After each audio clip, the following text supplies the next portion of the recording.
السلام علیکم۔ گھر میں غربت آنے کے اسباب: نہانے والی جگہ پر پیشاب کرنا، ٹوٹی ہوئی کنگھی سے کنگھا کرنا، ٹوٹا ہوا سامان استعمال کرنا، گھر میں کوڑا کرکٹ رکھنا، رشتہ داروں سے بدسلوکی کرنا، بائیں پاؤں سے پاجامہ پہننا، مغرب اور عشاء کے درمیان سونا،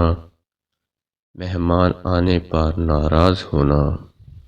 آمدنی سے زیادہ خرچ کرنا، دانت سے روٹی کاٹ کر کھانا، 40 دن سے زیادہ زیر ناف بال رکھنا، دانت سے ناخن کاٹنا، کھڑے کھڑے پاجامہ پہننا،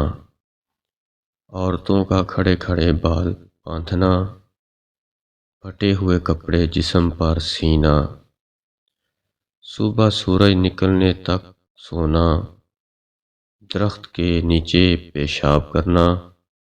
بیت الخلاء میں باتیں کرنا، الٹا سونا، قبرستان میں ہنسنا،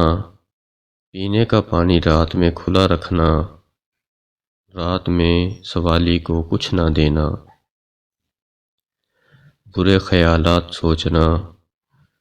بغیر وضو کے قرآن پاک پڑھنا، استنجا کرتے وقت باتیں کرنا، ہاتھ دھوئے بغیر کھانا کھانا، اپنی اولاد کو کوسنا، دروازے پر بیٹھنا، لہسن اور پیاز کے چھلکے جلانا، فقیر سے روٹی یا کوئی اور چیز خریدنا، پھونک سے چراغ بجھانا، بسم اللہ پڑھے بغیر کھانا شروع کرنا، غلط قسم کھانا، جوتا اور چپل الٹا دیکھ کر سیدھا نہ کرنا، حالات جنابت میں حجامت کرنا، مکڑی کا جالا گھر میں رکھنا، رات کو جھاڑو لگانا، اندھیرے میں کھانا، گھڑے میں منہ لگا کر پینا، قرآن مجید نہ پڑھنا۔ نبی کریم صلی اللہ علیہ وآلہ وسلم نے فرمایا، ان موقعوں پر دعا مانگو، رد نہیں ہوگی۔ جب دھوپ میں بارش ہو رہی ہو، جب اذان آ رہی ہو، سفر کے دوران، جمعہ کے دن، رات کو جب آنکھ کھلے، مصیبت کے وقت، فرض نمازوں کے بعد۔ میرے ناظرین،